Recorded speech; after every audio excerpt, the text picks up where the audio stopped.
Hello and welcome to episode 2 of the Hey Not the Face podcast with your host, John Nash.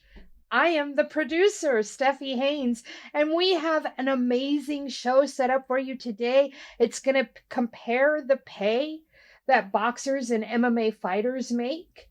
And John, you have come up with the most amazing outline ever, and I feel terrible that you did all the legwork this time.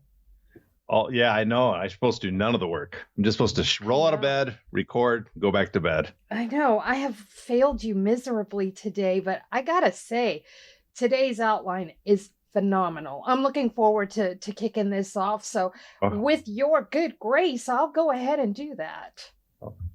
All yours. Go ahead. All mine. So, who makes more money, boxers or MMA fighters? Well, that's a tough question. There's some boxers make more, some MMA fighters make more. The true question, well, I guess not the true question, but it's going to take some breaking down. We're going to have to get into this, right? So we're going to have to, first of all, we're going to have to talk about like who makes more. The general myth, I think that everybody assumes, not myth, I should say, the assumption everybody makes is boxers at the top make a lot more. But in MMA, that everybody else, not the top guys, make more. And none of that's 100% true. So we'll have to break that down. Is it true that just the top boxers make any money, though? Can you at least answer that before we break it down to its atoms? Okay, well, that's not true. There's more than just the top. I mean, if you listen to Josh Thompson had a podcast the other day, and he said, like, basically, which is common, that only Canelo Alvarez and Tyson Fury are the only one that make money. And that's obviously not true. We know a lot of boxers make a lot of money. Yeah. So when we'll get into that. There's going to be I have to do a setup because it's much more complex than just the simple boxers make more than MMA fighters and MMA fighters make more than boxers. Dana White seems to think that boxers get paid entirely too much. Josh Thompson seems to think that there's only 2 famous boxers worth making a whole lot. Help me out here with this, because I'm having a hard problem with Dana White saying that boxers make too much. Now, I know why. Well, yeah, the simple reason, he's a promoter. Mm-hmm. He's an MMA promoter. So he does not want his fighters making as much as boxers, because then he won't make as much. And an easy reason for this is you just look at the profit margins between the two industries. The UFC right now, their EBITDA, earnings before interest, taxes, depreciation, amortization, kind of a summary of what their a basic surrogate for profit, we'll use it, is 50% margins. In other words, for every dollar that they bring in, 50% goes to the cost and the fighters and the production. The other 50% goes to the owners, or paying off debt that the owners accrued, which went to their pockets anyways, so it doesn't really count. But in boxing, a promoter is lucky to make 10% a year on all the revenue. That's a lot less. Wow. I do have one more question about the Josh Thompson comments, because I did go through and watch most of that video that you referenced. One thing that I noted that he said was that he wanted the fighters to be in that 22 to 25 percentile range of their share of the revenue. And that stuck out to me, because that's shooting kind of low, wouldn't you say? That's shit. I mean, he's got very modest expectations. Got to start low somewhere. But yeah, the 22. I do not know where he came up with that number. I don't know why that number stuck up. Because basically, what he's saying is that the fighters he would be happy if UFC fighters were making 5% more of the total revenue, or maybe 6. Because right now it's kind of a question mark whether it's 17, 18, 19, or 20. I like to err on the side of caution and say that it's 17. Well, the other thing, because the way the UFC, what we calculate as fighter costs are not the same as fighter pay, because fighter pay is one sum, fighter costs is another. And if we use fighters costs, that includes stuff like the USADA drug testing. That includes the payments they get for the uniform kit payments. That includes... You mean the things they never asked for, that they shouldn't be docked because they're not actually employees? Yeah, exactly. And it's also, those are items too that you generally wouldn't assume that fighters would you wouldn't consider that part of a payment for a fighter. I mean, the sponsorship you might, except for the fact that fighters had sponsors before. So that, they're getting that compensation they're including is based on money they took away from the fighters. Well, let's get started here. First Okay. off, how do we know what everybody is making? How do we know what the UFC fighters and MMA fighters are getting paid? How do we know what the boxers are getting paid? Well, starting with the UFC and MMA fighters, the promoters in MMA and all around have made it as hard as possible for us to know. But we do have several sources we can go to. We have the Athletic Commission payouts, the remaining ones, because mostly this is the UFC. They've used their leverage to get Nevada to stop reporting on payout purses. Before, that was a great source that we had, Nevada, because that's where a lot of the big fights was. Nevada would report on payouts. Florida has been off and on their payouts, and other states have now cut back. But a few years ago, we had up about 14 states, 15 actually, would give us MMA payouts, the purses for every event. And that's from small promotions to big ones. That's a big source of the information. Those purse information, though, is not 100% accurate.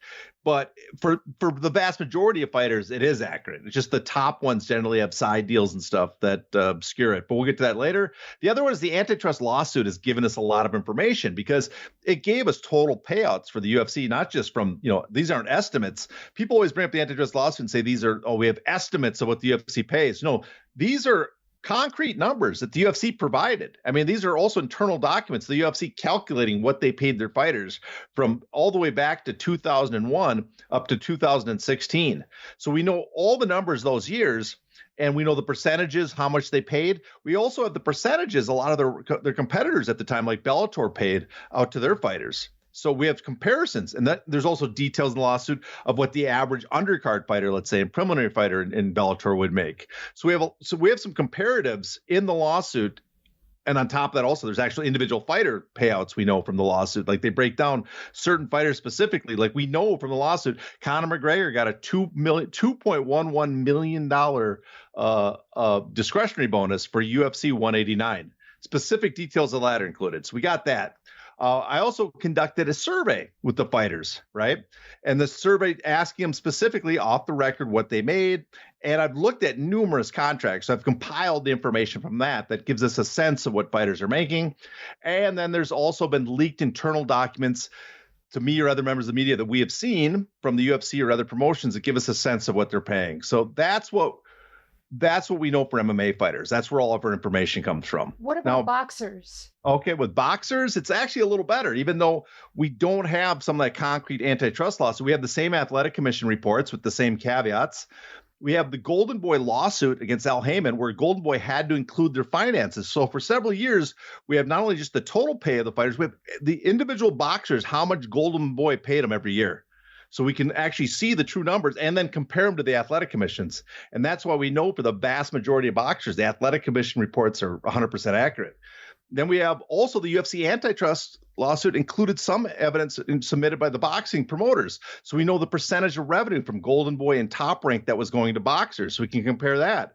We also have tons of lawsuits in boxing that include actual purse information, like what the splits were, how much was paid. We got the Golden Boy, we got Canelo's lawsuit with Golden Boy, we got Gennady Golovkin's lawsuit with Golden Boy. We have Mickey Garcia's lawsuit with Top Rank. We have numbers of lawsuits, dozens at this point, with individual payouts. We have the public purse bids because we know the number when there's a purse bid, that number becomes public, what they're paying the fighters. And we also, because of the way boxing works, because there's in MMA, generally it's the promoter and the boxer and his manager. Those are the only ones that negotiate the purse. So you have a very small number of people with information. In boxing, it's the promoter, it's the boxers, the managers, the athletic commissions, because you're required to give your contract to the athletic commissions. They don't always take it, but often enough, they have detailed information of what you're being paid with the athletic commission. So they have that information. And not only do you have it, your opponent often has it, because part of the negotiations is both sides have to be aware of what they're getting paid. And that means the broadcaster often has to step in and pay. So you have multiple, not just twice as many, possibly 4 or 5 times as many people knowing about purse information. So we get a lot more leaks in boxing. And we know those leaks are accurate. We know when Mike Coppinger or Dan Raphael or Chris Mannix or any of these people put out a number, often it ends up being accurate because the lawsuit will come out and say, oh, the number that the number that they reported on as a that was going to be paid, that was not made public by the athletic commission, ends up being proven in the lawsuit. How much of that gets muddled up in cases like Floyd Mayweather, for instance, where he acts as his own promoter and he wants a share of all the concessions and the ticket sales? I mean, he wants everything and he wants to control everything. So what happens in those instances? Is there a clear picture of what someone like Floyd Mayweather makes other than what he puts out himself? Floyd is probably harder to get exact numbers because we probably know his split. People at Showtime and HBO that worked with him knew what his split was. So the numbers being leaked out of what he was kind of in the ballpark getting is probably accurate, because there's still, it might even be easier because if he's getting 70% of the revenue, let's say, then that 70%, he gets to keep all of it. How he wants to split it up at that point is his own decision. Mm-hmm. So in that sense, we still got a pretty good sense of what he made. Now, the one problem we've had lately is we have a lot of websites that spring up, a lot of them in the UK base, that are obviously just making up numbers. And I think that muddies the water for people, because they'll see someone say, oh, this boxer got 6 million plus pay-per-view points. And then you'll look at it and go, what's the source for that? First of all, the way they describe it tells me it's false, because no one gets paid that way in boxing. No one gets paid a flat sum and then like a bonus, almost like a UFC bonus. Mm-hmm. It doesn't typically work that way. So that tells me it's not accurate. But then you just see, it's almost like they write them, it's a program writes the article, fills in the names and posts it. But a lot of people now cite these articles, and those are kind of muddying the water the last couple of years. Especially when they're trying to do their own configurations of sponsor pay within the UFC, because that's a whole new can of worms now that Venom and The Rock and everybody else is in there just making everything very opaque. So I get you there. Mm. Let me ask you this. How does MMA versus boxing pay compare between those two sports? Overall, if we look at it, I did a chart a while back. I took in 2019, I submitted to all the athletic commissions. I made requests to all the athletic commissions that gave out fighter payout, right, and boxing payout. And I asked them to give me all the purses they could. And I compiled all the purses I could for a 6-month period, the first half of 2019. Several thousand purses, right? And then what I did is I charted it so I made it a distribution chart. In other words, how many boxers at the bottom 10% were making this much, at the 20 percentile, how much were they making? 30. And I laid it out on a graph, and I'll tweet it when this comes out. I sent you a copy of it too, and that gives you a sense of the distribution, the pay distribution in the two sports. Okay. I also did what's called a weighted version, because those 14 states we had, they were overloaded with the top fighters. But a lot of the smaller promotions were in other states. And so to get a true sense of what everybody's making, I did almost like a demographic. I put the number of fighters in a major promotion, number of fighters in a major broadcast, how many were in main events, how many undercards compared to small, broke them up in a demographic, and then weighted it again to match the true number of events being held across the country. So I did that again to give us a better sense, probably a more accurate sense of the pay distribution. So I'll post that too. But if you look at that spread, what you see is the truth is that overall, boxers, on the vast majority of boxers, tend to make more than MMA fighters across the board. From about the 5th percentile all the way up to about the 85th, 90 percentile, boxers make more. Then at the very top, obviously the top few percentage, boxers make a lot more than MMA fighters. We're talking multiples more of the very top guys. Where MMA fighters make more is that generally that kind of almost an upper middle class ground of the 85 percentile, high 85, maybe 88 percentile to the 95, 96 percentile. That basically 10% of the distribution for MMA fighters, they make more than boxers. And it can be a sizable amount. They can, where a boxer at that distribution would make 55,000, MMA fighter might make 82,000. So why do boxers seem to make more at the lower levels? Well, there's a bunch of reasons for that. One simple reason boxers at the bottom make more is some states have purse minimums. For every round, you get either $50 or $100 as your minimum payout. And that doesn't mean much, but when you're a boxer and, compared to an MMA fighter, professional MMA fighters start with 3 rounds. So if it's $50 a round, it's $150. If you're a boxer, you can be 4 or even 6 rounds. That's what an undercard prelim often will box at. So you will make more automatically just because those states have a minimum. That helps a little bit. That gives a bump. The other thing is there's generally a sense that boxing has kind of a much bigger, almost like minor league program of developing fighters. And MMA, the general thing is the general assumption of a promoter is just to hold events and give fighters an opportunity. There's very little building fighters done in MMA. I mean, it's done. Promoters and managers and stuff build fighters up, but not to the degree that boxers do. Because in MMA, a fighter, no matter what, is going to eventually move on to another promoter. So there's no reason to put that much energy to build your boxer. If you're a promoter in boxing, you will sign a guy young, develop him, but you'll be with him for years. And so you need opponents to build him because you're going to build that boxer up until he is into the big purses. You're not going to hand him off to a Bellator or UFC or another promotion. He's going to stick with you. So you want to develop him, and that means getting opponents. And those opponents, you don't want to get just anybody. You need a quality opponents that help this boxer develop. Or you also, those promoters, those opponents also know that you need them. You need the specific opponent so they can ask for more. And so that's where you see a professional journey, a much larger class of professional opponents in boxing that make more at that bottom end than MMA fighters do. Okay, why do we see a bunch of MMA fighters basically making middle-class money, middle-class purses, 10,000 to, 75,000, 100,000. We see a lot more of those, or we seem to, than boxers. Is that a fair assessment to make? That's 100% fair, and that's almost exclusively because of the UFC.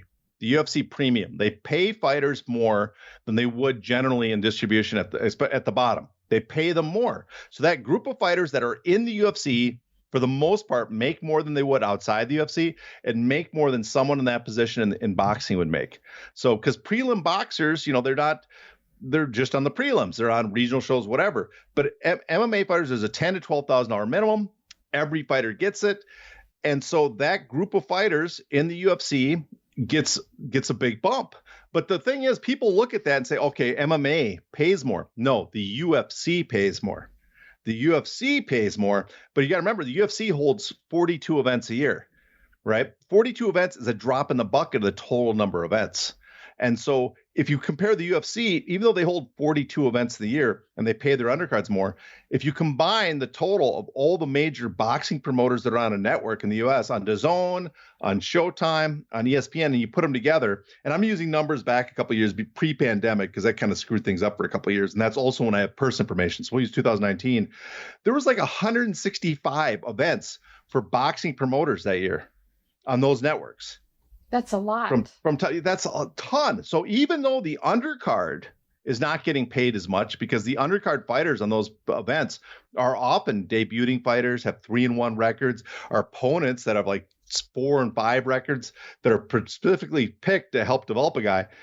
The undercards are not paid a lot in those box events. Everybody on the main card is generally paid pretty good paid at MMA levels or much higher, but you have 165 events. That's a lot of boxers that get to fight at those levels. And so, yes, their undercards might not pay as well, might not be as stacked, but there's just a lot more main events, a lot more main cards being hosted by major boxing promoters on major networks. How much more are the top boxers making than MMA fighters? And how many more boxers, this is, side question, but how many more boxers are making, say, $1 million purses than our brother MMA fighters? How much are they making? Well, they make a lot more. We'll start with that. And you can see it with the top guys. The top guys make ridiculous amounts of money. I mean, Conor McGregor, this year, the highest paid fighter in the UFC is probably Israel Adesanya. Maybe Nate Diaz, because he renegotiated at the last minute. He got a bump up. It might have put him as the highest. But Israel Adesanya is making anywhere, depending on, he's getting a minimum of $4 to $5 million per fight. This is from various sources, $4 to $5 million. But if it does really good, he could make up to $6-7 million per fight. Okay, that's the highest. But you're talking, we have multiple boxers that are making 10 million plus this year. Gennady Golovkin made over 20 million at least, minimum, actually much higher, probably 25 million minimum in his recent Canelo fight. Canelo got, more twice as much as Gennady Golovkin at least. Tyson Fury, Joshua, Usyk. You can go down the line. Then there's tons of fighters like Gervonta Davis and Errol Spence, and just fighter after fighter that are making as much as the highest paid UFC or MMA fighter. It's kind of redundant. The highest paid UFC fighter is the highest paid MMA fighter. And so those guys are making just multiples more. But if you even go down, speaking to people in the profession, broadcasters and promoters, the general assumption is that if you took the top 100 highest paid fighters, 70 or 80% are going to be boxers. And we can look at the number of boxers. We keep track of who gets. I've been, me and Mookie Alexander is kind of just a fun thing. We can keep track of how many $1 million purses in boxing. And at some point, I think in July, there was almost 30. At the end of July, I think there was 30 boxers that had made $1 million purses. Wow. And you compare that to MMA, and it's doubtful. It's doubtful. We don't know exact numbers, but it's very doubtful that 10 fighters got $1 million purses so far at that point in MMA. Would that be UFC or across the board? All across the board, all of them. What explains that difference? Well, there's many explanations for that. I guess the number one explanation, the very simple explanation, is that boxers have more leverage. And the reason boxers have more leverage is because there's more competition in boxing. And the reason there's more competition in boxing is a bunch of reasons. And those reasons are there's separated titles from the promoters, the sanctioning organizations. There's federal legislation, the Ali Act, and there's even antitrust legislation in the past that have set up an environment where they have more leverage. What part does the sanctioning organization play in there being more competition? Well, the simple thing that the sanctioning organization does is it prevents the promoter from having control over the title. And what's very interesting in MMA is we always talk about MMA somewhat based on pro wrestling, but it's more based on pro wrestling than I think people understand. If you look back in the history of boxing and pro wrestling, both had sanctioning organizations back in the early part of the 20th century. That's sanctioning organizations sprung up because there were multiple promoters, multiple fighters claiming they're the best, and they needed a way to say, we, the public, we determine this person is the true champ. We, the public, do for the public's behalf. The New York Athletic Commission, New York Athletic Boxing Commission, the earliest one, the New York Boxing Commission. Sorry, they were one of the first athletic commissions. I mean, true sanctioning organizations. Before that, you had the Police Gazetteer that did both pro wrestling and boxing. But the New York Boxing Commission came in and said, we're going to dictate and say, this is the champion. We crown the champion. So you have to go to them to get sanctioned to be the champion. They tried to do the same in pro wrestling. But in boxing, it stuck around that an independent body would be the sanctioning organization going forward. In pro wrestling, though, the promoters decided that they do not want an outside body dictating to them who picks the champion. And so the early pro wrestlers started founding their own sanctioning organizations to crown their champion, basically bogus internal promotional controlled sanctioning organizations. And it's stuck with pro wrestling since then. They kept the illusion for years that they were independent bodies, and the National Wrestling Alliance, the NWA, is probably the most famous. But eventually they threw out the illusion, and the promoter became their own sanctioning organization with the AWA, with the WWF, which eventually became the WWF. They became their own sanctioning organizations. In other words, controlling the belts themselves. It was a promotional title where boxing was kept independent. And because the boxing title is independent, the promoter cannot dictate. They try to, they illegally try to, and we'll get to that later with the ways they do it and what's stopped them now. But they can't, they have no control because they have no real control over that title. They have to compete with other promoters to get the best fighters. So that way those fighters could then compete with each other to see who's the champion. You were leading into the Ali Act, obviously. Yes. What part does that play?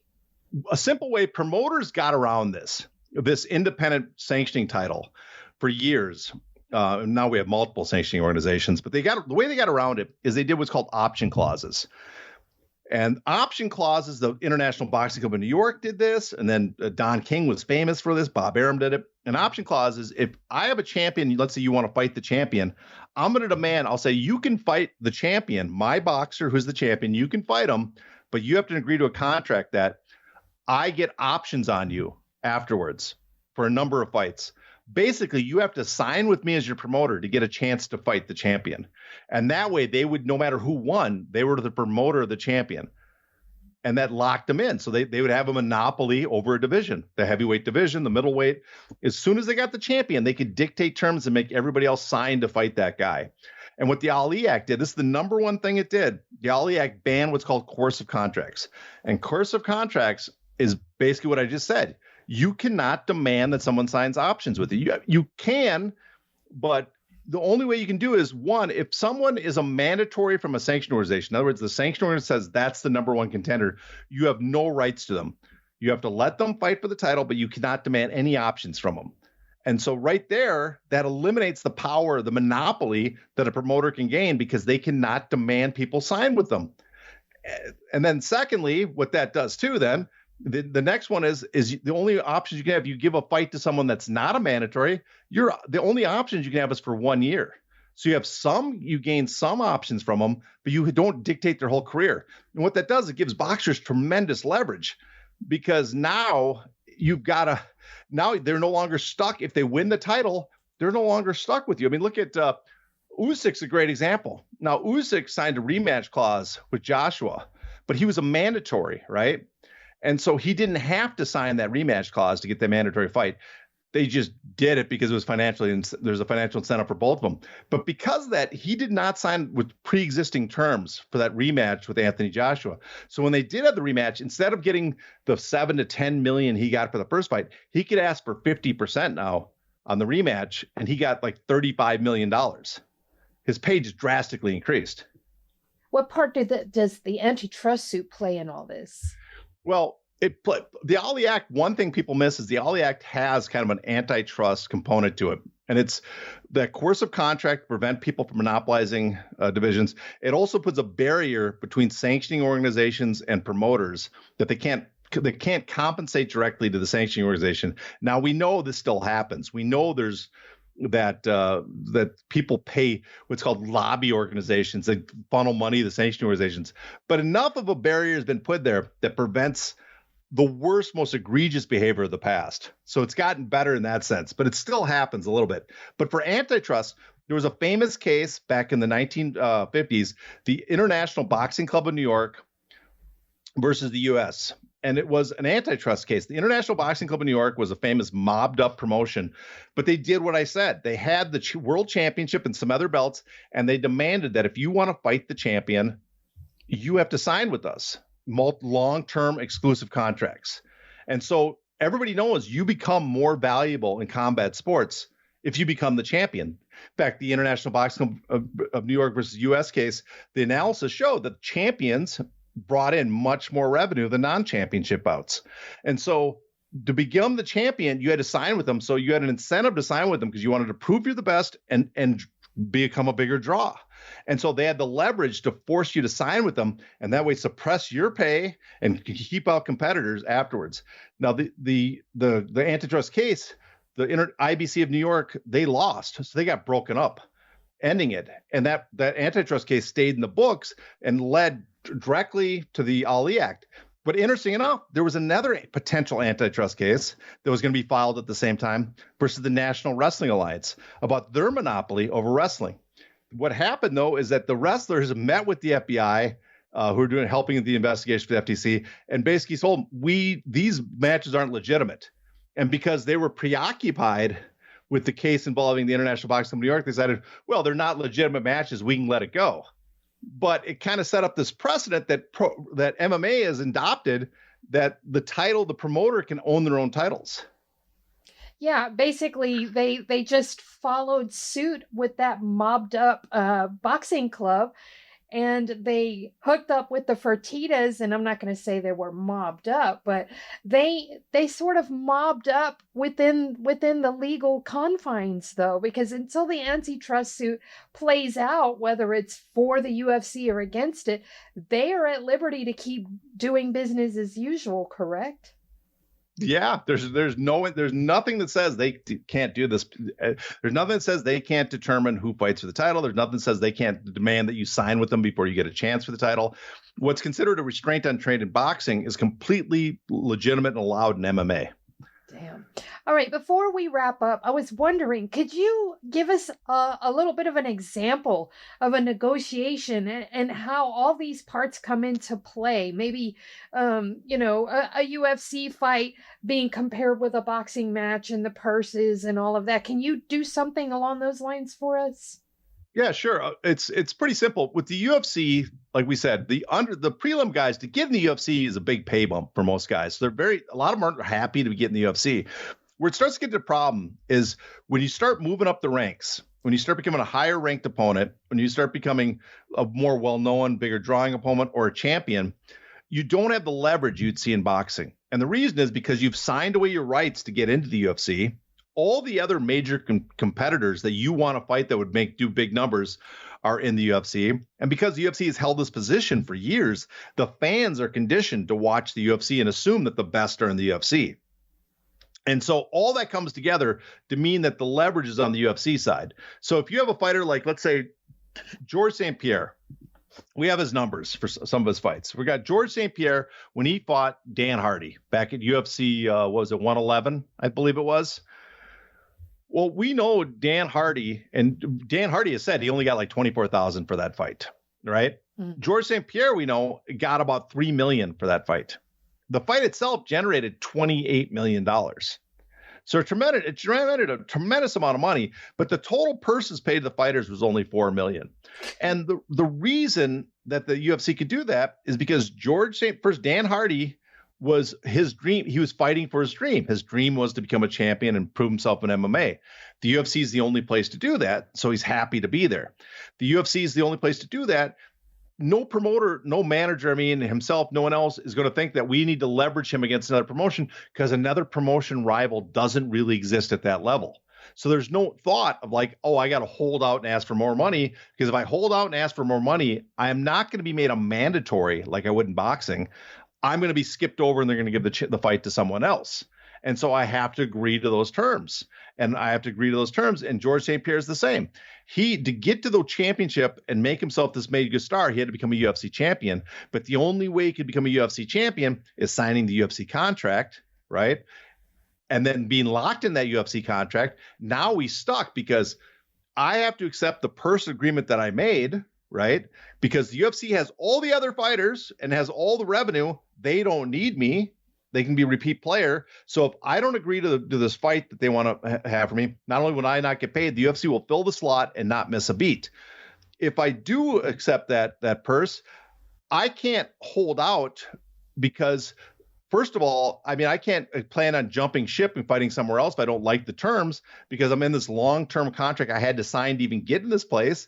And because even if I do, what are the odds that there's another promotion out there that has an opponent for me that can draw comparable numbers? Now, a fighter could not easily, but if a fighter went all of his career and fought his way out and got out, that's one thing. He could be a major draw. Very few, there's a handful of fighters that are major draws themselves, and we see how they push up UFC revenue when they fight. But if that one fighter leaves and he has no one to compete against, are the fans going to follow him? That's the question. And if he goes to another promotion when they've been conditioned to view only the UFC as this place for everybody, all the best fight, what percentage of fans are going to lose? And so that's the hurdle everybody's facing every step of the way. So that's why we're seeing your Patty Pimlets, who are megastars in small promotions, big fish, little pond, cage warriors, come over to the UFC. Because that's where all your fame and glory and the money is. Yeah, eventually. And then we got to play a waiting game for the UFC to carefully match him to keep him winning and keep that fan base alive. Yeah, well, and the UFC they might like the fan base, but they don't need it. They have 90% of the revenue in MMA. So anytime Patty might say, listen, I'm a big star, I demand a much bigger cut, they're like, we don't really need to protect you anymore. We don't even need to make you fight. Yeah. We can put you on the shelf because we have so much revenue coming and we can just move on. We're a repeat player. That sucks. That really, really sucks. Yeah, but then you look at the comparison. You have Canelo Alvarez, who in many ways is similar to George St. Pierre in his career and what the amount of money his events have generated for his promoter. And Canelo Alvarez, the difference is Canelo Alvarez could sign with the promoter, but he was a young talent that people knew was a talent. And because the way boxing works, that there's multiple promotional avenues to go to become the best in the world. You have multiple promotions to go to, so he could choose the promotion that gave him somewhat the best offer, or the offer that the offer I shouldn't say the best and the most lucrative, but also the offer that gave him the most freedom, the best contract, whatever. Boxers have that choice. They're not locked into contracts of adhesion, which the UFC is. In other words, UFC is a take it or leave it contract. We have all the power. Here's the contract. You have to accept it. Boxing, you have much more leverage, much more options. Even if the contracts are not always, they're pretty crappy as UFC fighters, but they don't have certain elements that can lock you in as long. So he gets to choose his promoter. Then him and his promoter, because that promoter doesn't have the entire market. That promoter has a part of the market and is dependent on the boxers that he has to draw all of his revenue. So it's not like the UFC can say, oh, we can put you on the shelf and we'll just move John Jones in your place. And if John Jones' problem, we'll just move the next, we'll move whoever's at the next heavyweight title fight because Brandon Ngannou's not around. In other words, the UFC can just keep shifting the top stars into that place because they have everybody. A boxing promoter doesn't. So boxing, the fighter has leverage because he knows my fights generate a lot more revenue than other people. I demand a much bigger cut of this revenue. Otherwise, you won't get any of it. And so the boxing promoter often, unlike MMA where you have a set contract terms, boxers often, not often, almost when you're at the top, almost always renegotiate their deal. They have minimums, not what they're supposed to get paid, but their minimum. Like my minimum says I get paid $500,000 a fight. But if I know going into the fight that this is going to be a massive pay-per-view or a massive draw at the gate or whatever, I can demand and say, no, my minimum is going to be $2 million for this fight or I'm not taking it. And the promoter who wants the revenue for this event is going to find some sort of ground with you and often falls on the ground the side of the boxer if he has the more leverage he has. So if the promoter is going to say, let's say, make $3 million on the event, the boxer might say, you're going to make $3 million. I demand 70% of it because it's me that's generating the vast majority of that revenue. And so he can take that. So Canelo, when it's huge sums of money, the higher it goes, the money, usually the higher the percentage of the boxer because he's more responsible for it. So in Canelo's case, when he signed with DAZN, he got $35 million from DAZN. Actually, I should say Golden Boy got $40 million from DAZN, but they had to give $35 million of that to Canelo. On top of that, Canelo also got a cut of the gate and sponsors. And a $360 million deal, which is now null and void. But for 10 fights. And now that's gone. But now he had negotiation because there's multiple contenders. He was negotiating between Showtime and DAZN that he earned. Both parties. He picked the more lucrative offer with DAZN, lost the Bivol fight where he made $45 million, and then he fought Gennady Golovkin. And the talk is he had a $45 million minimum, but it's possible his minimum might have been $60 million actually for that fight. He might have went all in. He might have got up to 60 or more million, which he was guaranteed in the original DAZN deal. So that's the other step. And the other piece of leverage that boxers have, like we talked before, is because the sanctioning organizations are separate, because the promoter doesn't control the titles and doesn't control the rating system. The fighter has much more leverage there because as a boxer, you're the most valuable at the champion. You don't have free reign. Your promoter doesn't to pick your contender. He has to fit the requirements. And if it's a mandatory fighter, the mandatory challenger, if you can't come to terms with them, it can go to what's called a purse bid. And a purse bid is everybody bids on the fight and the boxers get to keep the money. Well, you don't want to see a purse bid because you put all this effort building this fighter and now you're going to lose it to someone else in a purse bid. You're often willing to negotiate and give more to the opponent to make sure you keep the fight. And on top of that as well, the boxers they keep the rating system because the promoter doesn't control it. In other words, who rises in the ratings and who gets to be cleared mandatories. The boxer owns his own rating. So as a promoter, you can't just pick and choose which fighters you want to work with and guide them to a title. You have to pick and choose the best guys or those ranked, which means you got to negotiate with a select few fighters and they have a lot more leverage.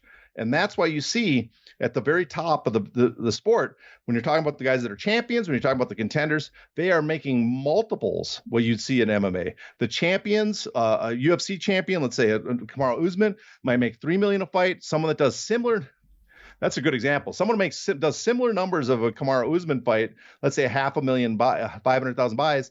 Him and his opponent in boxing might split $30 million. And you have your big three guys. It's Tyson Fury, Floyd Mayweather, and Canelo. They're kind of unique from other boxers in that they aren't contracted for more than one single fight to any promotion.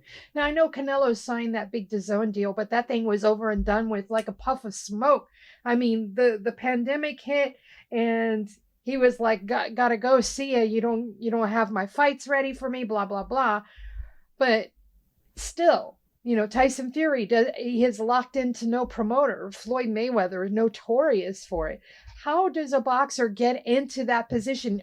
Are only the creme de la creme at the top in that position? Or could others also find themselves where that they don't have to be locked into multi-fight deals with promoters? And I'm looking at boxers only. Devin Haney recently was in that position. Now he signed a short-term contract with Top Rank, but Devin Haney for a while he would sign short-term agreements, and then he was a free agent, would shopping himself around after he beat for a while. So now Devin Haney has done that. He's now, I consider him a star because he's the champion. Yeah. But the thing is, because he did not have to sign a long-term agreement with the promoter, he signed a 3-fight deal to get the fight with Kambosos. 3 fights is all it. Because he didn't have to sign a long-term deal, he can win the title and fight out his contract and then shop the market with that.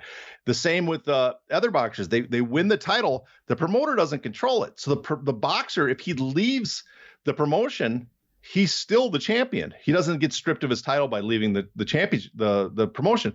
The other thing is, if he's the number one contender for the belt, he can sign with another promoter. He retains that position as the number one contender. And so you don't have the leverage that MMA promoters have, where they can tell a fighter that, oh, you want to fight for the title? Well, you will fight for the title as soon as you sign the 6-fight, 8-fight agreement with us. Otherwise, you're not going to fight the title. A boxer can say, I don't have to sign anything because I'm the mandatory. I can sign with whoever I want. I'll still be the mandatory tomorrow. See, I love that.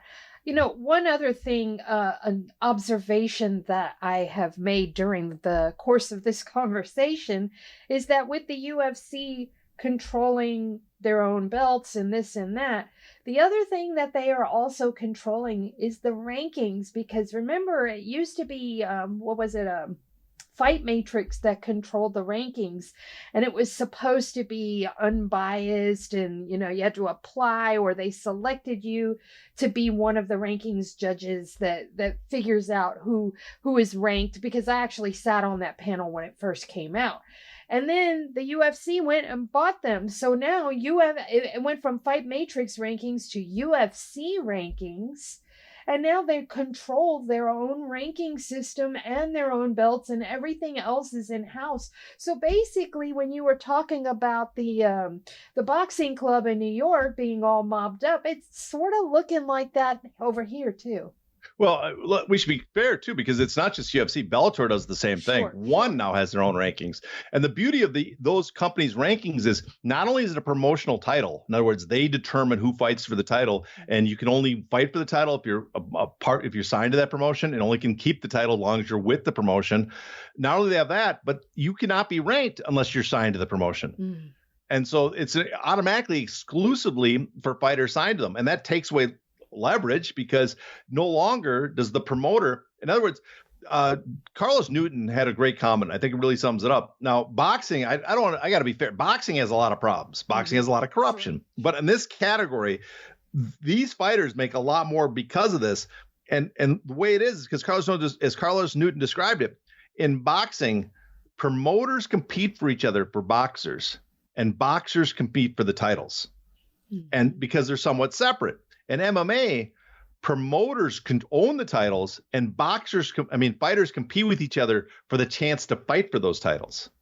Yeah. And so you have the situation where fighters are constantly underbidding each other for a chance to fight for the title. Why is it that MMA doesn't have a universal ranking system? I'll tell you why. We used to, and the UFC went and bought them. Well, I think the best rankings we ever had was the consensus rankings by Bloody Elbow. Yeah. And we stopped doing it because I think USA Today did not want to be part of it anymore because it was a joint venture with USA Today. But that, I don't know why, but that was the best rankings we've ever had in MMA. And this is a kind of a minor thing. I think that a media rankings, like a consensus rankings, or if the MMAJA wanted to do it, some sort of media rankings that included all the fighters from all the promotions would be somewhat helpful for fighters. For leverage, because at the very least, if every media site used just the media rankings and ignored the UFC rankings, the Bellator rankings, the ONE rankings, just completely ignored those promotional rankings, enough fans might start seeing it and start becoming aware of the rankings that fighters would get some sort of leverage because they would have that title, that ranking with them wherever they went. So fighters might ask, like we did back in the Strikeforce day, why doesn't the UFC sign Jake Shields? He's obviously one of the best welterweights in the world. He should be fighting, they need to get him. And you'd say that with the other promotions, you have Strikeforce, you can't cut that guy because he's your second best middleweight. If you could have him on a set universal rankings across promotions, it'd give fighters a little more leverage, because as it currently exists, if a fighter leaves a promotion, they're instantly dropped from the rankings. And if fans are only looking at the promotion's rankings, they're not going to know suddenly that spot's just going to be filled with another fighter. They're not going to miss the vacancy of that fighter. We certainly won't miss the vacancy of Jake Shields. I could tell you that right now. Well, he might have been a bad example. So. It was a terrible example. Absolutely awful. So this has been illuminating, enlightening, and I hope everybody listening is as enlightened as I am. So what I want to do right now, got to get what you got going on, because I know that there is another show money in the works, and I believe you'll be hitting one of the If the Shoes Fits. I know you'll probably be making a victory lap at Care Don't Care next week. Just give me the whole rundown. Basically all of those. We're planning on recording a show money. We can't get a set date for all of us together. So hopefully this week at some point we'll record a new show money. I'm supposed to be on If the Shoe Fits this Tuesday night, maybe next week as well. And then, the Care, that's a given. I mean, that's like 90% chance of victory on Care Don't Care. So I will say this, though. I do want to put one little post thought, one little stamp on this conversation. I think it's an absolute tragedy that we likely won't get to see Patricio Pitbull fight Alex Volkanovski or someone else from another promotion. I would really like to see that fight, though, because he's top 5. He's top 3. I'm certain of it. Yeah, I mean, I think he could compete with some of the best fighters, and It is sad he doesn't get a chance to fight the Volkanovski, who's generally considered the best fighter in the world. Mm-hmm. But I'm not calling him out and saying, oh, they're afraid to make this cross promotion is kind of silly, because they're obviously not going to make the cross promotion, because the UFC, as it currently is, they're guaranteed to keep most of the money and make sure the championship stays in their promotion, and so. That's why they will never do cross promotion. It's going to take an outside body to force it. Mm-hmm. But the thing is, as much as I talked about how that creates higher pay for a large chunk of boxers, not just the champions, but the contenders also make a lot more, and the top ranked fighters in boxing all make a lot more than MMA. There's the vast majority, I would say, of fans would be against that. They like the idea of the promoters owning their belts. They like this kind of, not being derogatory, but this pro wrestling model, because that's what it is. And a large chunk of the fighters like it that way too. I don't think, Josh Thompson's an example, they do not like the idea of having fighters from different promotions being compelled to fight if they wanted to retain the title. You can't compel anybody to fight, but you could say if you don't fight, you're no longer crowned the champion. They don't like that idea of cross promotions for titles, that the titles are independent of the promotion. And that's where we're stuck. So MMA fighters, even though that kind of competition would probably increase their pay, specifically the ranked fighters, the top fighters, I don't detect much outside of a select few, a small group of fans. I don't detect much movement in that direction. And that is what sucks about being a sport still in its infancy. I mean, we're just under 30 years in. Look at how far baseball's come and football and basketball. So I would hope that when we're at that point, we're much further along with the humanitarian side of it than we are right now, because it's pretty shitty right now. Yeah, I don't personally. I do not think the age of the sport, how long it's been around, is going to cause change, because Right. NBA players within 30 years of the creation of the NBA, they were making 67% of the revenue. Oh Lord! So they were getting they were very competitive league at the time with the ABA, and then on their own with free agency. So I just don't see that happening in MMA anytime soon. Ugh. Well, on that very dismal and sour note, we are going to wrap the show. Do me a favor, go follow John on his social media, which is only Twitter, but you can find him there at Hey Not the Face, just like the name of the show, which is not a porn show. Just going to put that out there once again. Not yet. Not yet. And you can also find his work on Bloody Elbow, as is mine. And you can find him on Show Money, on Care Don't Care, on If the Shoes Fit, and guesting on a host of other podcasts. He's the man in demand. So make sure you're following him. Until next time, please stay safe. Not in the face! Thank you.